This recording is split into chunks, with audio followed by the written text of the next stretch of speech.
So today's session is all about strengthening reading with purposeful practice. So let me know in the comments, do you ever feel like you're doing the majority of the talking, the thinking, or the writing during your literacy block? I know when I was a fourth grade classroom teacher, there are some lessons where I would just look out at my students and I'd be like, wait a minute, why am I doing this? Like, I've already mastered this. Like, you guys are just sitting there like a bunch of bumps on stumps. And why aren't you guys asking the questions, doing the reading, doing the writing? But the reality of it is it can be really hard sometimes, I think, to get our students to engage in lessons. And so that's what we're going to talk about today.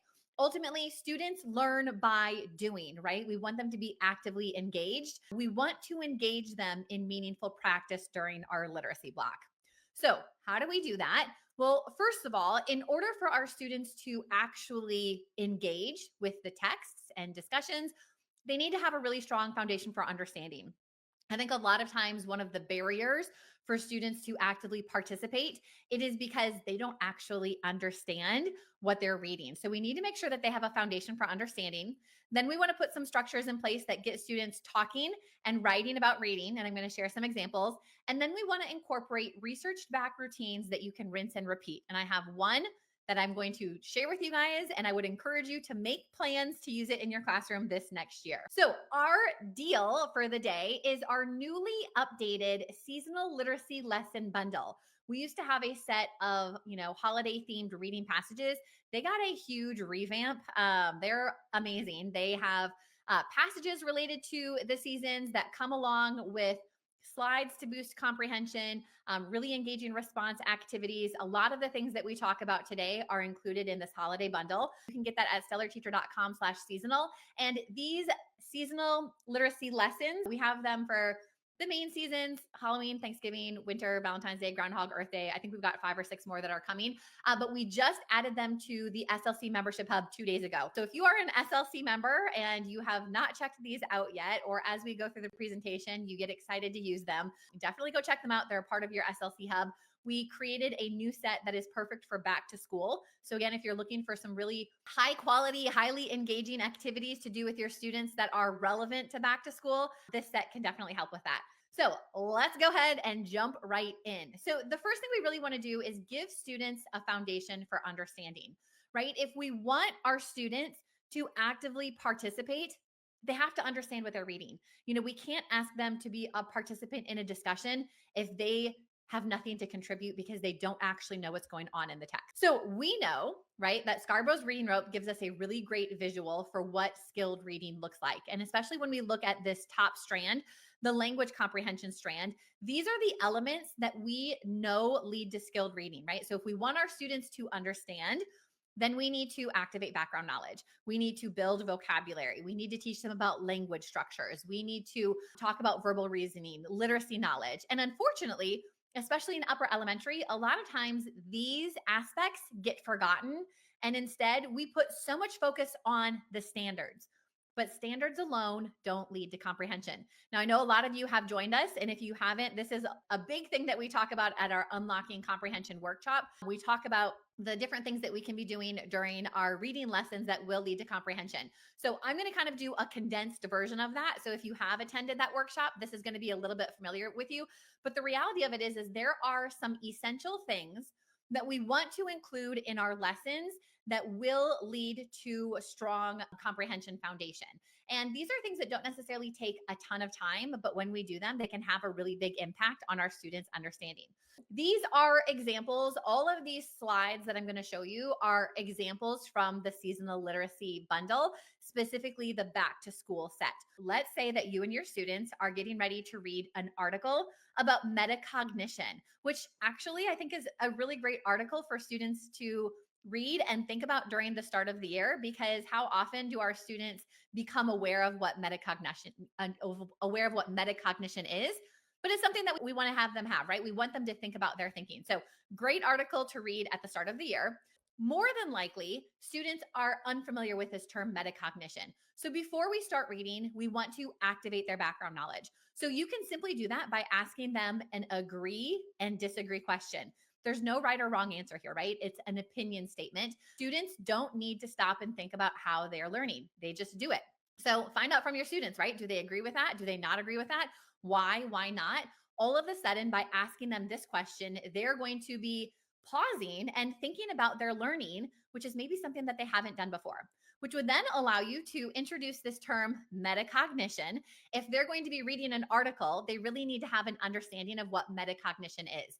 Anytime we introduce vocabulary to our students, we want to do it in a research backed way, which means we want to give them a student friendly definition. We want to give them an image that they can connect the definition to. It's going to help them really sort of solidify their understanding. We want to give them synonyms that maybe they have heard before, so that way they can connect this new word to words they already know. And then we can do a variety of different things. And so in this case, we're going to use a Freyer model to help students really dig into the word metacognition. So they're going to come up with the definition. They're going to come up with examples. And this is something you can all do guided practice as a whole class together. We're going to talk about characteristics of the word metacognition. So they'll be looking at prefixes, at the root word, the part of speech it is, really helping them understand this word in depth. And then they're going to look at non-examples of that word as well. And then finally, we want to show them the word in context, so that way they can have just a much deeper understanding of it. Now, if you did these things with your students, when they see this word in the text, they're going to have a much better understanding of it, which means when they're reading an article about metacognition, it's going to be much easier for them to understand what exactly metacognition is. So another aspect of language comprehension is making sure that our students have an understanding of literacy knowledge. So that means students need to have an understanding of text structure and features of genre. So this is an informational text. And so you can talk about some of the characteristics of that genre with your students before you start reading. So there's going to be factual information. It's going to be organized based off of the topic. There's going to be examples and explanations. There's going to be academic vocabulary. There's not going to be any fiction elements. And just talking about this with students gives them almost a framework for what they can anticipate, right? If we're telling them these are the things they're going to see in the text, when they see them, they're like, oh yeah, I knew I was going to see that because this is an informational text. We're preparing them to be successful when they're reading. So once you've gone through those three things, background knowledge, vocabulary, text structure, then your students are ready to actually start reading. Now, one of the things that we love having our teachers do with students, as you're reading through a text, pause when you get to a sentence. And in these resources, we pull it out for you, but pause and have a conversation about some syntactic element. We know that syntax is really important for comprehension. In Nancy Hennessy's The Comprehension Blueprint, she talks about how comprehension begins at the sentence level. And I want you guys to think about it, because especially in third, fourth, and fifth grade, the sentences our students see become more complex, right? And if our students don't have an understanding of how these complex sentences work and the elements included in them, then they might have a hard time understanding the sentence at all. So if we think about this, right, this sentence here, metacognition helps you notice when something is confusing and gives you strategies to fix it. Well, we've already talked about how this is an informational text, so there's no characters, right? So the fact that now they're seeing the word you, it's like, who is that you referencing to? So if we can just briefly talk out, or pause and talk about how the sentence uses second person because it directly speaks to the reader using the word you, that means we're not talking to a character. There's no people in this article. The author is speaking to the reader. That's going to help them have a much better understanding of this sentence and really the article in general. And it takes you no time to pause and just highlight that brief little syntactic element.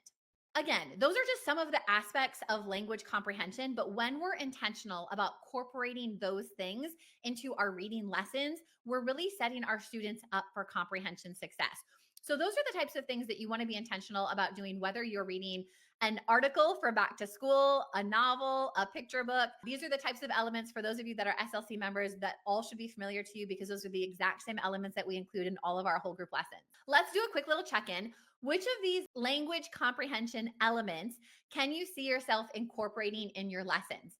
Background knowledge, vocabulary, literacy knowledge, syntax, or all of the above? Of course, I hope that most of you guys are saying all of the above. I know this is one of those things where it's like, I feel like vocabulary is something that we're used to doing, but I know when I was a classroom teacher, I never thought about bringing in syntax into my reading instruction. And of course, as I've learned about it, I'm like, oh my gosh, it just makes sense.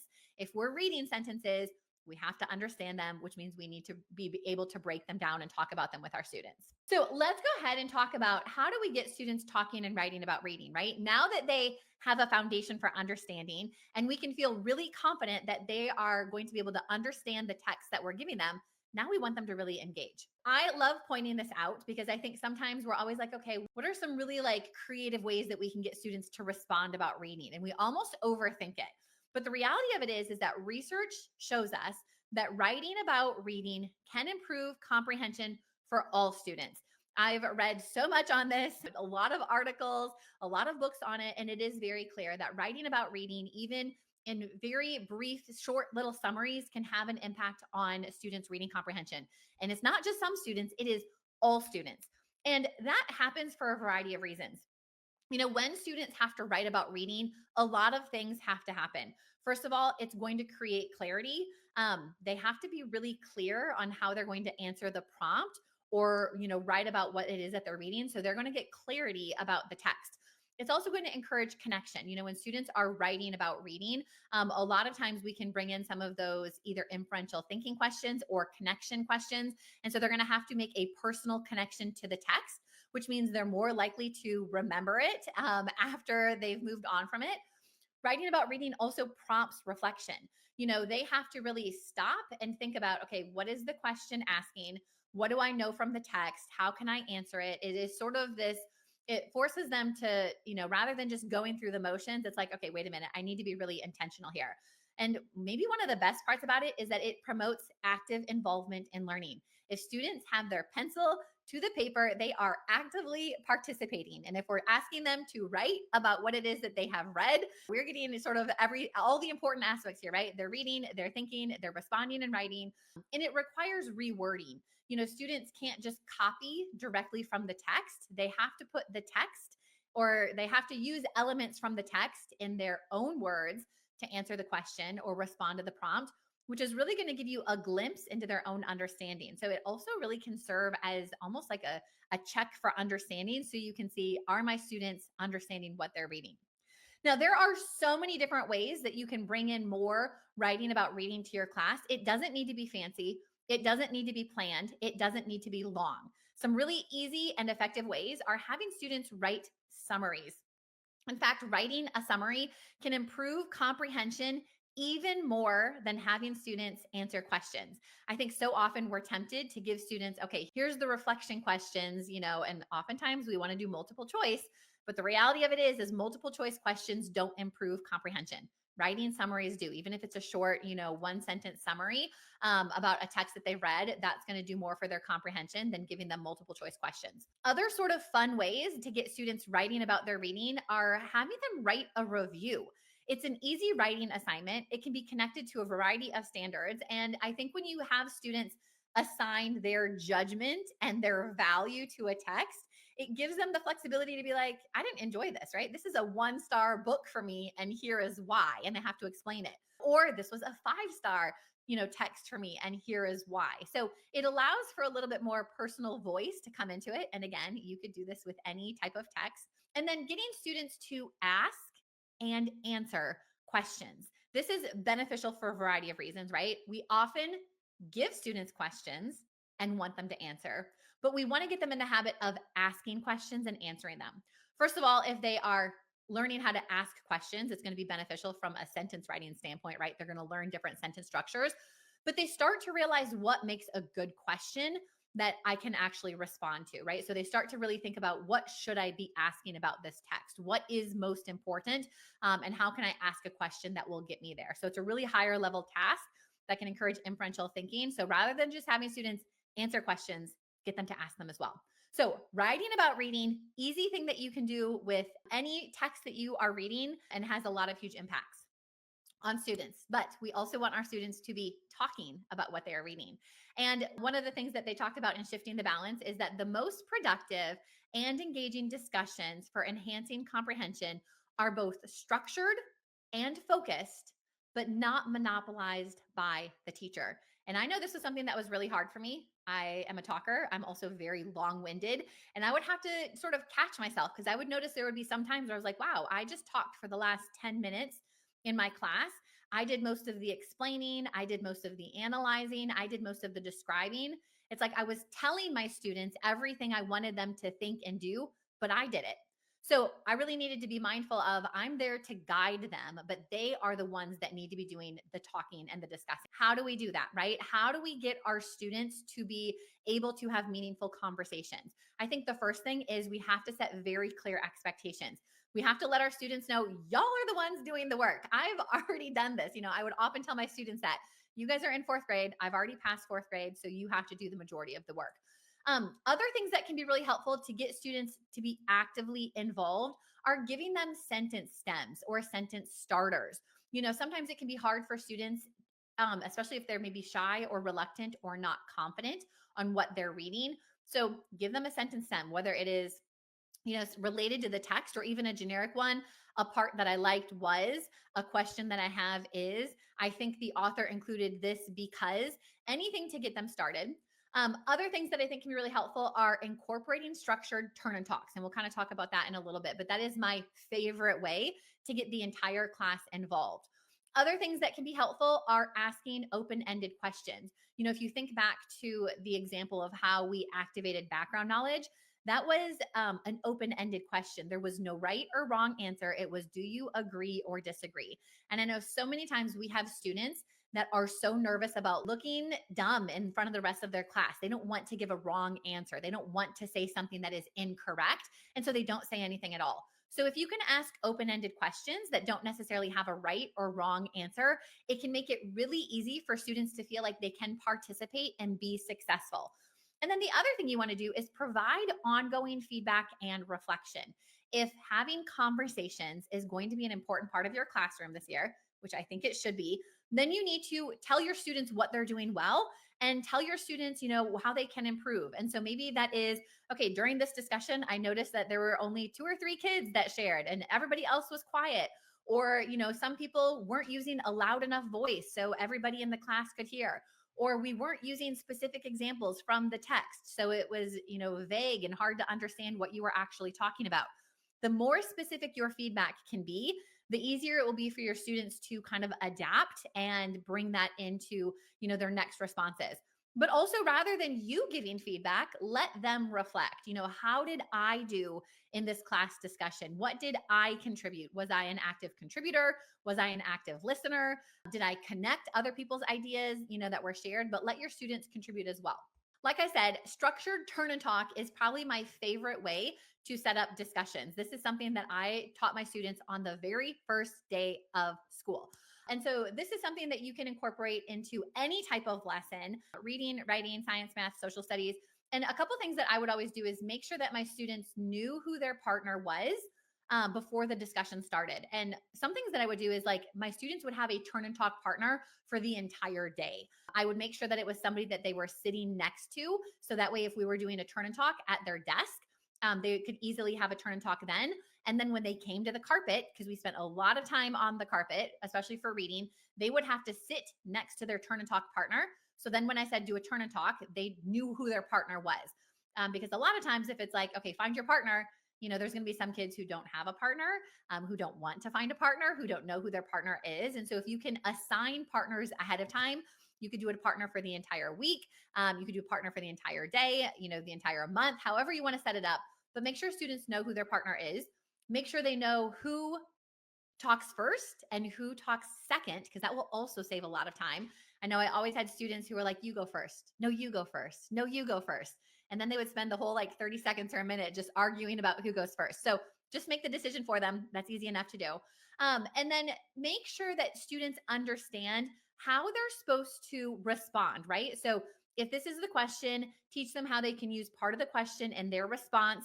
If the person is the second, sort of the follow-up, teach them and model to them how they can add on to, connect to, agree with, or disagree with their partner's response. And so we're really teaching them how to have a conversation. And this is something that I would model with my students over and over and over and over again until it became so automatic that, my students knew exactly what to do. which allowed us to have very meaningful and just beneficial conversations because my students knew how to do a turn and talk. So let's do a quick check-in. How likely are you to incorporate talking about and writing about reading into your lessons? Is this something that you're like, no way, I'm not doing this at all, which I hope that's not the case. Hopefully you're more like an 8, 9, or 10 where you can see your students doing this every single day. And both writing about reading and talking about reading are two things that I would recommend making a daily practice in your classroom. So let's talk about the final thing, and that is to incorporate researched back routines that you can rinse and repeat. There are some, routines and structures out there that have been researched and studied for decades, long periods of time, and they have shown to be really effective. And when we know those things exist, it's almost silly of us not to use them because the research tells us that when we use these things, they will lead to comprehension. And one of those strategies is called reciprocal teaching. And this is actually something that we have incorporated into our seasonal literacy activities. So all of the lessons have a framework and a structure for you to teach reciprocal teaching. It's optional. So if you don't want to do that, you wouldn't have to. But if this is something that you are interested in introducing to your students, it is also built in the structure there. So ultimately, what reciprocal teaching is a small group framework. So you have a small group of students that are going to read through a text one chunk at a time, right? So they're not going to read the entire text, but they're going to read maybe a paragraph at a time or 2 paragraphs at a time. And together with their peers, they're going to do a set of activities. They're going to predict, they're going to question, they're going to clarify, and they're going to summarize. And while the students are facilitating the sort of discussion, they're sort of operating as the teacher and the leader, and they're the ones that are leading the discussion. And because students then are the teachers, right? We know that you learn by doing.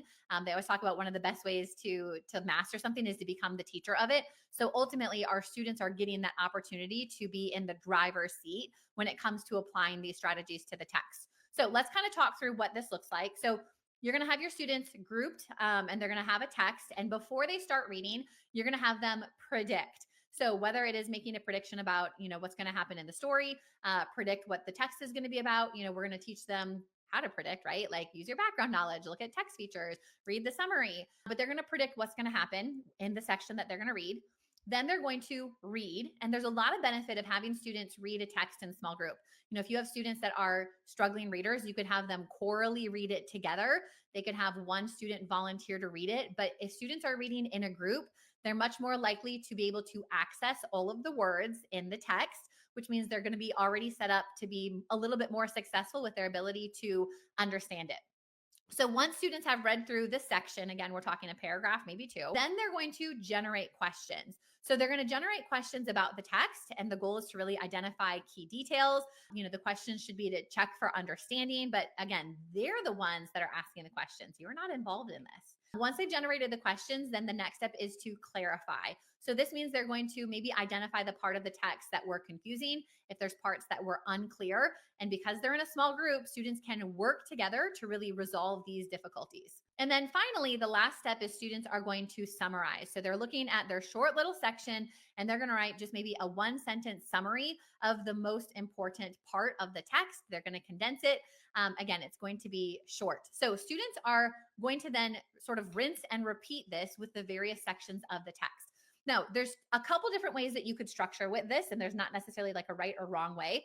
You could have one student lead all 4 parts for that section of text. So they're going to be the one that does the predicting, the questioning, the clarifying, the summary, and everybody else is kind of along for the ride. Or you could have students each have a specific role. So one student is in charge of the prediction section, one student is in charge of the questioning section, one student is in charge of clarifying and summarizing. And then each time they move to a new section, they're rotating jobs. So they all get practice being the teacher for that specific role. But regardless, all the students are actively involved and they're all engaging in comprehension strategies that we know are really going to help them extract deeper meaning from this text. So a couple sort of tips, if you're like, okay, this sounds like something that could work with my students, a couple things to keep in mind. Before you release this to your students independently, right? Like you need to model. So this is not one of those strategies that you're going to come in and be like, okay, here's group 1, here's group 2. This is what I want you to do. Ready, set, go. You need to model this for your students, which means you're going to maybe do the whole thing in front of your students. And then you're going to do the whole thing with your students, but they're going to participate and they're going to help you predict and clarify and ask questions and summarize. And then maybe you're going to have a group of students do what I like to call a fishbowl, where they're in the front of the class and they're going through the whole process and you're narrating and you're pointing out, okay, notice that before they start reading, they're making their predictions and they're writing them down. Okay, now they're going to read together, and everybody's following along. You're sort of pointing out the behaviors that you want them to have. But this requires kind of a lot of training. The good news is, though, is if you do the whole let's slow down to speed up sort of mentality, and you go nice and slowly at the beginning, this is a routine then that you can easily rinse and repeat with any type of text, because once your students know how to do it, they're going to be good for the rest of the year. The next thing you want to do then is it really works best if you have groups of 4. Because if you have more than that, then students won't all have a role. Obviously, you can't control the numbers. You might have a group of 3, maybe a group of 5, but ideally you'd have groups of 4, and then you'd assign students the role. And again, it can be helpful if you just make the decision. We know sometimes our students are indecisive, and sometimes they do that as kind of a distraction, technique. So if you just say, hey, here are your roles to begin with, here's the groups, here's the chunks of text, ready, set, get started. Have students, chunk the text and apply all 4 strategies to each chunk. So again, this is something that you want to model, but it's not like they're reading a chunk and predicting, reading the next chunk, asking questions. The goal is for each paragraph or chunk of text they read, they're going to be applying all 4 strategies: predicting, questioning, clarifying, and summarizing. I think the sort of really beneficial part of this is that students are the ones leading the discussion for their specific role. So again, thinking back to the beginning, how we want our students to be actively engaged. We want them to be doing the bulk of the work. We want them doing the thinking, the talking, the writing. All of that happens in this structure because you're not a part of it. You're simply hovering around the room, moderating, checking in on what students are doing, but they're the ones that are doing the work. And then, like I said, rinse and repeat. Once you teach this to your students, it is such an easy thing that you can bring into any type of reading experience. And again, this is one of those strategies that has been studied for decades, and it continues to be a strategy that is proven to lead to increased comprehension with our students. Let me know, out of kind of all the things we talked about today, what are you going to be taking back to your classroom to get your students engaged in more meaningful practice? Because we do want our students to be engaged in practice. And sometimes it's hard to figure out what that is, but hopefully you realize that talking about reading, writing about reading, those things don't have to be as complicated as we make them. But all of these things require our students to have that really strong literacy foundation. They need to be able to understand what it is that we're reading. So we can't forget that we need to be bringing in those language comprehension elements to our instruction before we even ask our students to have any sort of meaningful practice. Just a reminder, again, all of these elements that I talked about today, the language comprehension aspects, the talking about reading, the writing about reading, the reciprocal teaching, all of those are already built into our seasonal literacy resources. So if that is something that you're like, and this would also be a really easy way for you to introduce some of these things to your students in kind of like a fun, like I said, seasonal or holiday themed approach to it. Even if you only do reciprocal teaching during the holidays, Halloween, Thanksgiving, winter, Valentine's Day, St. Patrick's Day, that is still going to be better than not doing it at all. So let me again just thank you for being a part of our celebration this week. I know we've said it often, but STC would not be here without this incredible group of teachers. We just feel so lucky and honored that we get to know you, that we get to support and encourage you. We cannot wait to hear how the start of your school year goes. And we hope that this week of trainings and the resources that we've offered are just helping you get really excited for an incredible year.